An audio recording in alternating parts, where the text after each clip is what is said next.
السلام عليكم دمان dhalinyaro waan salaamay maanta adduunkan wuxuu isku bedelay online business wax kasta online waxbarashada online lagu dhigaa adigoo telefoonka ka isticmaalaysaa ya hadda blogging hal bil iyo bar u jira marka hal fiisu samee aan tusaa waxa waaye inaad dadaasho adiga ku xiranto meel kasta gasho waxa waaye niyad isgeeso hada blogging inta bil halka bil walaha hal bil بس ويا مالنا بنو نمو أكيد فيش كسمين تسافيريا أنا كنا بلوجي كو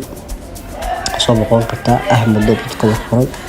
أصحابتي ذا اللينكي خاص يعني ديا وصوب قون كتي والله وبحكوا عن فهذا وهنا آدي مسك هذا ودقي مركا حانسا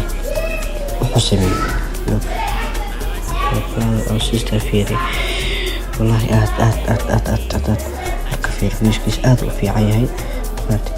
inta waxaa rajeynaa asxaabtay inaad soo booqatay oo soo aragtay design-kiisa ana waxaan ka caawinaa sidoo blog ku samaysan lahayd iyo haga lacag ka baxaysa iyo lagu design-kiisa iyo loogada wax kasta iyo fikradda wax kasta oo siinaa bal Instagram-kayga laga soo xoobis blog-kan lacag aad uga samayn kartaa lacag badan ka samayn kartaa adiga iyo waalidka wax dhan oo ku anfacay ma fahanti markasta ku anfacay blog-gaaga waxa jiray xubo xaqiiqada aniga ahaantayda blogana ka arkay oo business laga sameyn karo hada soo boqoto adiga ayaa waaye maskaxdaada iyo fikradda kasta oo rabto aad ka helaysaa insha Allah.